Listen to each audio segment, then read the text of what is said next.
¿Qué tal, queridos hermanos? Hace 3 años que ya el Estado provincial ha decretado que el tercer domingo de septiembre es el Día del Pastor. Y no me pareció mejor momento que en este día poder yo hablarle a toda la Iglesia del Señor aquí en Villa España y alrededores. Y bueno, por eso quiero en este día comenzar con esta serie de predicaciones los días domingo por medio de este canal. Quiera Dios el Señor bendecirme para seguir con esto. Quisiera antes que nada poder tener una palabra de oración. Me doy cuenta que cuando oro las cosas se transforman. Amado Padre que estás en los cielos, vengo delante de tu presencia y vengo delante de ti para llevarle a tu pueblo, a tus hijos, palabra tuya. En medio de tu pueblo hay gente feliz, hay gente contenta, hay gente gozosa, pero también hay gente que no es tan feliz, que tiene problemas, dificultades. Que sea tu palabra y la ayuda del Espíritu Santo la que pueda, Señor, allanar todo terreno encrespado y pueda, Señor, ser de bendición a tu pueblo lo que se diga. En el nombre de Cristo Jesús. Amén.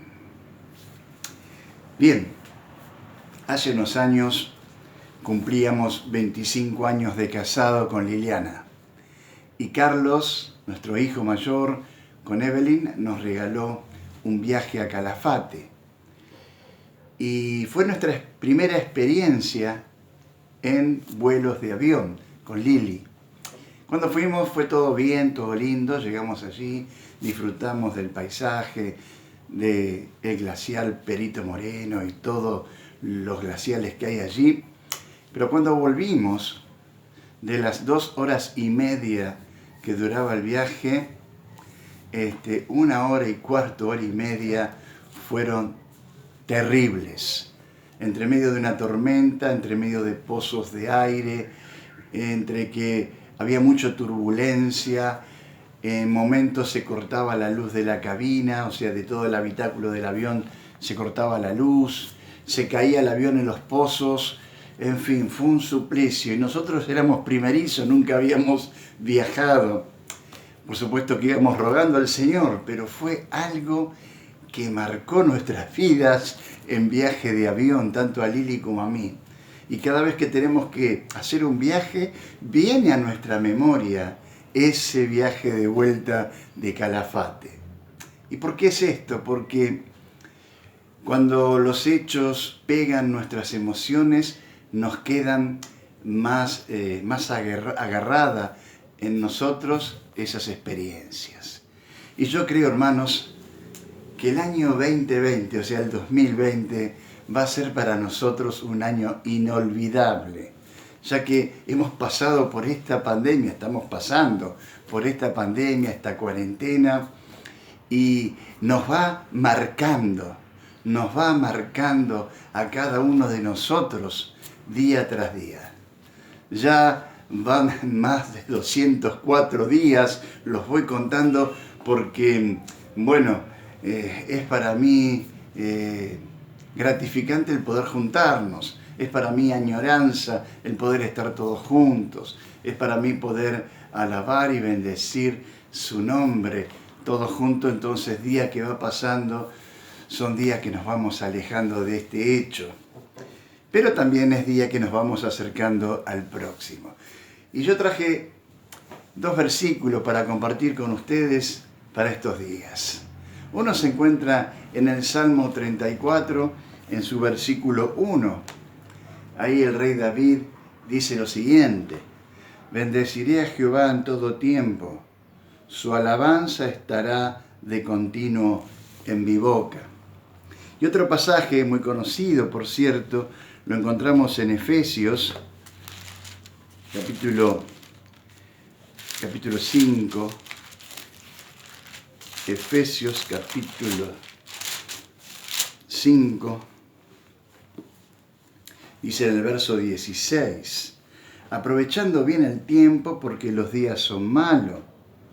Por tanto, no seáis insensatos, sino entendidos de cuál sea la voluntad del Señor. Mira ahí cuando leemos en el Salmo 34, leemos esas palabras, bendeciré a Jehová en todo tiempo. El salmista no estaba en una conferencia, el salmista no estaba en medio de la congregación en el día de expiación, en el día de Yom Kippur. El salmista no estaba alabando y bendiciendo a Dios porque Dios había perdonado los pecados de todo el pueblo, como se hace en ese día. El salmista estaba aislado en la cueva de Adulón. ¿Sabes por qué? Porque el salmista David estaba siendo perseguido por un rey, Aquís. Estaba siendo perseguido por Saúl. Estaba siendo perseguido por estas dos tropas. Estaba siendo perseguido y había sido tan el apuro de haber salido que dice en el capítulo 21 de Primera de Samuel que hasta sin armas se había ido. Y cuando llega Ahimelech le pide no solo alimentos, sino le pide si tenía algún tipo de arma porque había salido indefenso, corriendo. Y cuando estaba en la cueva de Adulón, escondido allí, cuando estaba aislado del mundo allí, dice, bendeciré a Jehová en todo tiempo. La bendición a Jehová puede ser en cualquier momento. La bendición a Jehová puede ser en cualquier lugar. La bendición a Jehová puede ser en el sitio que te encuentres, la situación que tengas, y entonces tú puedes, como el salmista y como cada uno de nosotros, bendecir a Jehová. Este es un tiempo de aislamiento, es un tiempo que cada uno estamos en nuestra casa, escondidos ahí, porque tenemos un enemigo en común. Este virus que es tan letal, que cuando que parece que ya pasa todo, resulta que reverde de nuevo los contagios, resurgen de nuevo aquellas informaciones de seres queridos como la semana pasada, de gente que pasa a la presencia del Señor por causa de este virus, y entonces tenemos que seguir quedándonos al cuidado de cada uno de nosotros, aislados en nuestros hogares. Pero podemos bendecir a Jehová. Podemos aclamar con júbilo la felicidad que se siente de ser hijo de Dios. Podemos adorar su nombre.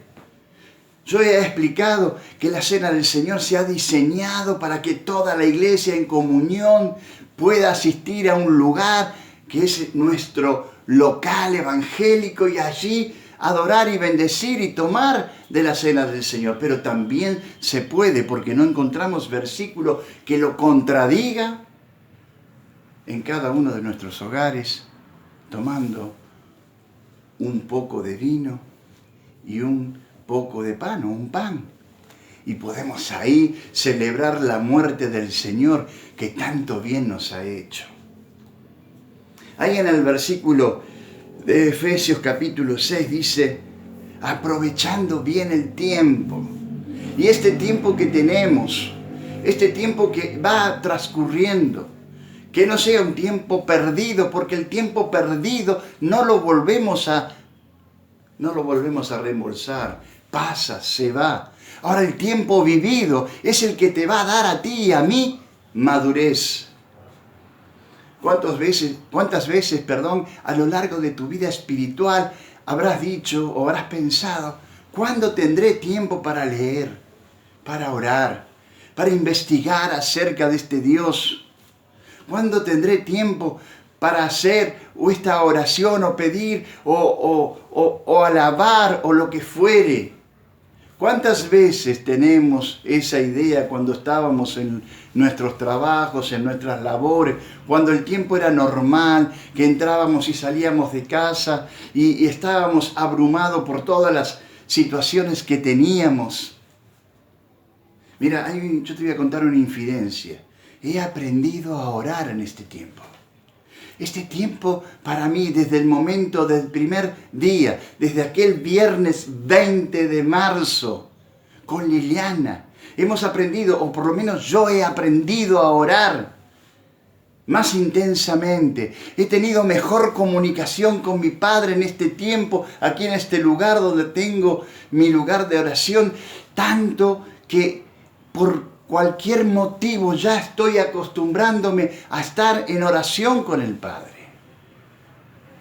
He aprendido a orar más específicamente con un propósito interior que antes no tenía. Esta situación me ha hecho a mí más ferviente en la oración, más ferviente en la pasión de poder interceder por mis hermanos, mi familia, mis seres queridos. Este tiempo ha hecho en mi vida una persona más de oración.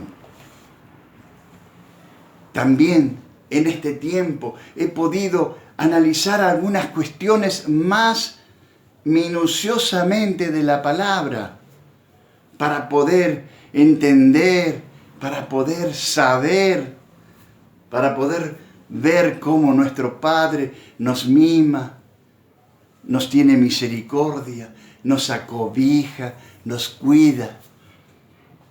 Qué maravilloso es poder aprovechar este tiempo y ser sabios, dice aquí, y no insensatos. Dice, no seáis insensatos, sino entendidos cuál sea la voluntad de Dios para tu vida, para mi vida. ¿Cuál es el carácter de Cristo para tu vida y para mi vida?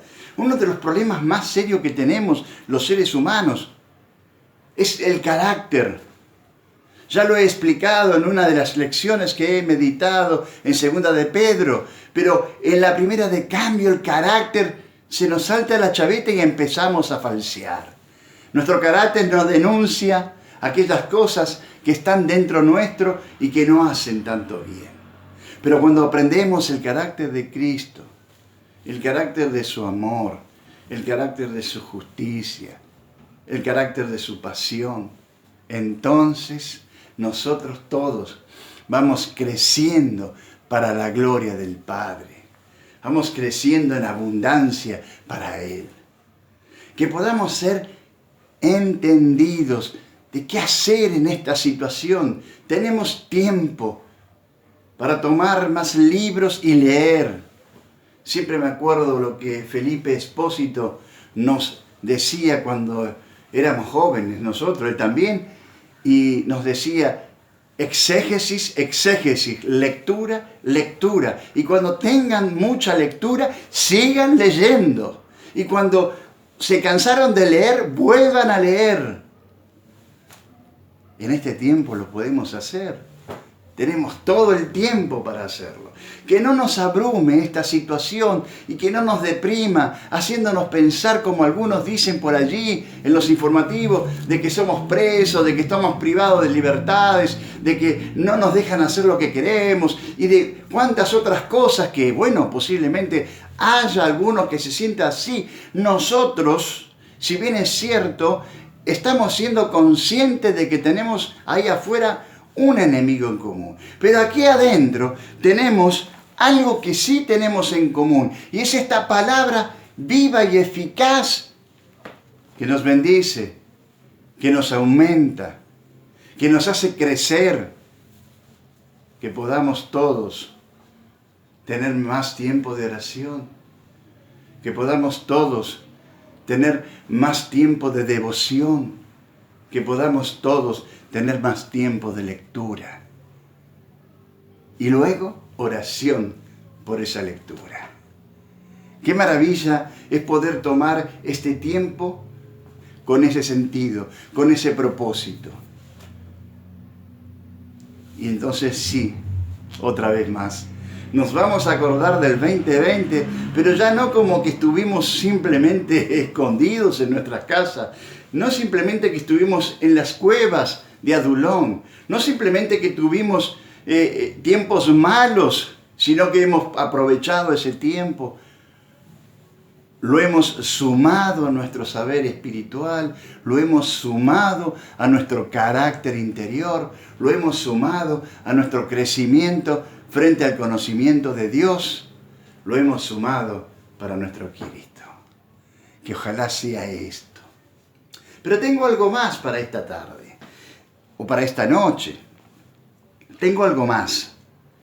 Y es para algunas palabras para aquellos que quizás estás visitando, o no sé, o quizás te compartieron este testimonio mío, este video, te lo compartieron para que tú también lo disfrutes y para que tú también puedas aprovechar el tiempo, en este tiempo que nos toca vivir, en este momento de cuarentena.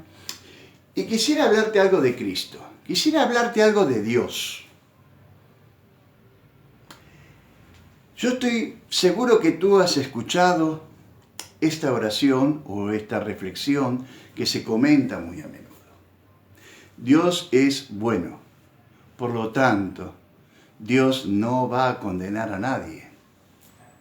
O quizás hayas escuchado, Dios es bueno, por lo tanto, cuando pasemos de esta vida, nos va a abrazar con sus brazos de amor. Mira, hay una confusión tan grande acerca de Dios, porque es verdad, Dios es amor, Dios es bueno, Dios es tremendamente amoroso, imparcialmente misericordioso.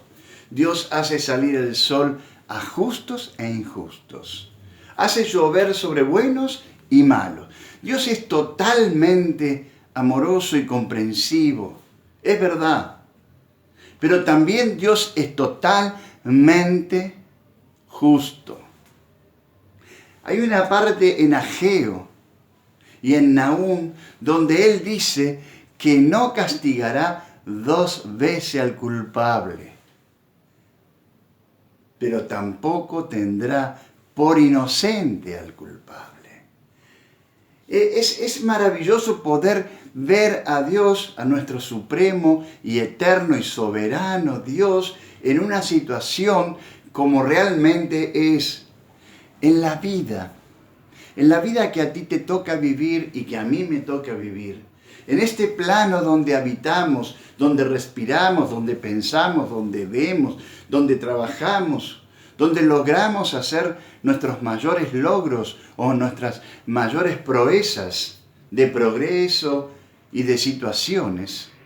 Dios es amor y es bondadoso y Él es comprensivo y Él es misericordioso y Él quiere que todo el mundo se salve. Pero una vez que tú y yo pasemos la puerta de la muerte, que nosotros entremos al reino eterno, ya ahí Dios sigue siendo amoroso, misericordioso, bondadoso, pero ahí Dios cumple su justicia tal como Él es. Dice que Dios aborrece el pecado. Dice que Dios, en el Salmo 5, que aborrece a aquel que comete el pecado. Dios te ama hoy, pero Él aborrece el pecado. Y voy a leerte 2 versículos. Uno lo encontramos en Primera de Pedro, capítulo 3, versículo 18. Dice Primera de Pedro 3:18. Escucha bien lo que dice la Biblia, que es la palabra de Dios, este libro sagrado que tiene más de 3.000 años, este libro sagrado que tiene más de 3.500 años. Fue escrito por 40 autores en un espacio de 1.600 años. No se conocían entre sí, pero todos combinaban, porque la guía del Espíritu fue el instructor, el director que lo hizo componer. Y dice así: porque también Cristo, está hablando del Señor Jesucristo, padeció una sola vez por los pecados. Cristo padeció una sola vez. Este hecho es cronológico. No solamente la Biblia habla de la muerte de Cristo y de su resurrección. También los historiadores de aquel entonces, de aquel tiempo, esbozaron o escribieron en un papel, que era un papyrus en aquel tiempo, este hecho cronológico. Tanto Tácito, Seutino, Flavio Josefo, Milio el Menor y otros tantos historiadores de aquel tiempo, de los primeros 100 años de esta era, escribieron acerca de la muerte del Señor y de la resurrección del Señor, y que esto fue en ese tiempo, a los 14 días del primer mes, el mes de Abib, como dijo, y que fue enterrado y al tercer día fue sepultado y al tercer día fue resucitado. Este hecho es cronológico, no solo bíblico. Por eso no es un cuento de hadas, es una realidad. Entonces dice, porque también Cristo padeció una sola vez por los pecados, el justo por los injustos. El justo por los injustos, para llevarnos a Dios, siendo a la verdad muerto en la carne, pero vivificado o resucitado en el Espíritu al tercer día. Y hay otra cosa que Dios declara de sí mismo, y se lo dijo a Moisés, hace ya muchos años, por cierto, pero que tiene cabida para estos días. Ahí en Éxodo, capítulo 14, relata la palabra de Dios, un hecho de la propiedad de Dios, o la identidad de Dios, o como Dios se presenta a sí mismo. Mira lo que dice el verso 6 del capítulo 34 de Éxodo, o sea, Éxodo 34, 6. Y pasando Jehová por delante de él, de Moisés, proclamó: Jehová, Jehová, fuerte, misericordioso, fíjate, y piadoso, tardo para la ira, tardo para la ira, tardo para la ira, y grande en misericordia y verdad, que guarda misericordia, dice, a millares, que perdona la iniquidad y la rebelión del pecado, y que de ningún modo tendrá por inocente al malvado. ¿Cómo podemos relacionar esta ecuación? Dice que es misericordioso, que es amplio y tardo para la ira, que Él perdona los pecados de millares, pero que no tendrá, dice, en ningún modo tendrá por inocente al malvado, que visita la iniquidad de los padres y de los hijos y de los hijos hasta la cuarta generación. ¿Cómo podemos nosotros resolver esta ecuación gramatical? ¿Cómo podemos decir cómo es un Dios misericordioso, es un Dios amoroso, pero no tendrá por inocente al culpable? Si cada uno de nosotros somos culpables por nuestro propio pecado, si cada uno de nosotros cometemos pecado, y no porque seamos pecadores es que cometemos pecado. Somos pecadores y entonces cometemos pecado. ¿Y cómo es que Dios dice que nos perdona? ¿Cómo es que Dios dice que nos guarda, que tiene misericordia de nosotros? Para que esta paradójica declaración de Dios sea positiva, sea una realidad, tiene que entrar Jesucristo en la ecuación divina. Tiene que entrar Jesucristo cumpliendo allí en la cruz del Calvario las demandas y las exigencias de Dios para poder entonces perdonar a cada uno de nosotros. Dios es misericordioso, es grande en amor, es bondadoso. Él es tardo para la ira. La ira que tiene contra la vida de los hombres se tarda todo el tiempo que éste viva en esta tierra. Una vez que pasa de esta tierra, sin Cristo, la ira de Dios cae sobre él, porque de ninguna manera tendrá por inocente al culpable. Ahora, yo siempre digo que se puede vivir sin Cristo. La prueba está en todos los habitantes de la tierra que tenemos alrededor nuestro. Hay 7.000 millones de habitantes y según el último censo, nosotros los cristianos seremos unos 1.200 a 1.300 millones.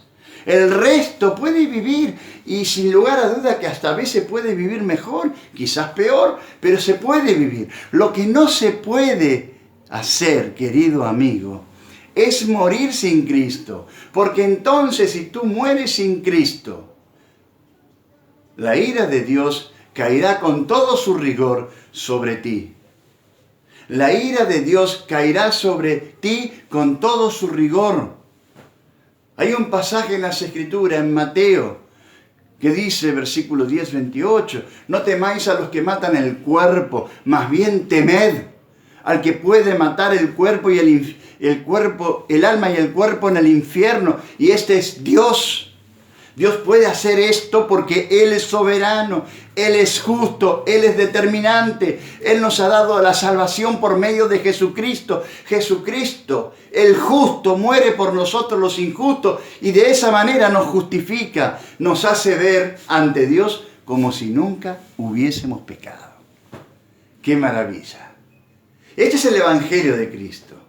Estas son las buenas nuevas de Dios, que Él da salvación por medio de Cristo. Pero la salvación que Él da, la proporciona a Él. Él proporciona el medio de ser salvo. No pide que tú utilices algún medio propio para ser salvo. Las buenas obras no te alcanzan. ¿Sabes por qué? Isaías dice que nuestras obras de justicia son como trapo de inmundicia delante de Dios. La moralidad no te salva.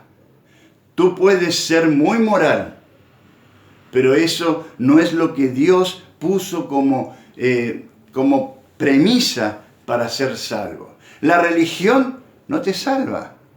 La religión es algo muy pulida, tiene duro trato al cuerpo, pero nada tiene que ver con la redención eterna, nada tiene que ver con la eternidad. Es para estos tiempos nada más. Tú puedes únicamente ser salvo o salva si vas arrepentido o arrepentida delante de Dios por medio de Jesucristo. Tus pecados y mis pecados llevaron a Cristo a la cruz de Calvario. ¿Te acuerdas? Cristo murió una sola vez. El justo por nosotros los injustos. El justo por nosotros los injustos. El que no tuvo pecado, el que se mantuvo delante de Dios firme y fiel, fue a la cruz del Calvario por nosotros, que hemos sido injustos, que no nos hemos mantenido salvos, que no nos hemos mantenido firmes y fieles delante de Dios, que hemos pecado porque por naturaleza somos así. Pero Dios nos da esta salvación, esta solución, para que nosotros podamos tener vida y vida eterna. ¿Qué harás con Cristo? ¿Qué harás con el Señor? ¿Decidirás por Él? Si decides por Él, si decides en una oración de arrepentimiento, tú te arrepientes de tus pecados, le dices, Señor, entra a mi vida, Él entra y te hará una nueva persona, te hará una nueva creación, te hará de criatura de Dios a hijo de Dios. Pero si tú persistes en seguir así, bien, Dios no va a hacer nada. Dios no viola a nadie. Dios no viola a nadie, no impide que tu vida siga así. Pero hoy se te fue informado. El que hoy te puede salvar, el que hoy puede decir, ven al gozo de tu Señor, el que hoy te puede dar la bendición, la misericordia y la salvación, mañana escucharás de mí. No os conozco, apartaos de mí, nunca os conocí, al fuego eterno preparado para Satanás y sus ángeles. Esto es solemne y la verdad está en juego tu eternidad. Mira, yo siempre digo que lo que nosotros vivamos o hagamos en esta tierra tendrán 70, 80, 90 años o quizás más. Yo no tengo problema en que tú vivas más años. Pero todos tenemos una fecha de vencimiento. Todos vamos a dejar este plano de vida. Todos vamos a dejar. ¿Cómo te estás preparando para la eternidad? La eternidad es lo que aquí se te ofrece. Se te ofrece una eternidad con el Señor, se te ofrece una eternidad con el cielo, se te ofrece una eternidad salvado o salvada. Esto es lo que el Evangelio de Jesucristo ofrece. Esto es lo que la Biblia ofrece. Una salvación eterna. Quiera Dios que puedas entender esto y aceptarlo de corazón. Volvamos a tener otra palabra de oración. Padre, otra vez más venimos delante de tu presencia para que lo que hemos dicho, lo que hemos hablado, no hayan sido mis palabras simplemente, no hayan sido mi expresión ni mi emoción, sino que hayan sido las mismas tuyas, y como esta no volverá vacía, tú harás lo que tú desees. Conforta los corazones de los hermanos, anímalos a seguir la excelencia y salva las almas que todavía no tienen a Cristo, para que éstas sean realmente para gloria y honra de tu nombre. Gracias por este tiempo, gracias por este medio, gracias por abrirnos la oportunidad de poder llegar a los hogares y hablar de tu palabra. Enséñanos día a día a ser más fieles hijos tuyos. En el nombre de Jesucristo oramos. Amén. Que Dios les bendiga y, como siempre digo, pasadlo bien. La vida es hermosa, la vida es preciosa. No busquéis los problemas, van a venir solos. Buscad de pasadlo bien con Dios. Que Dios te bendiga. Amén.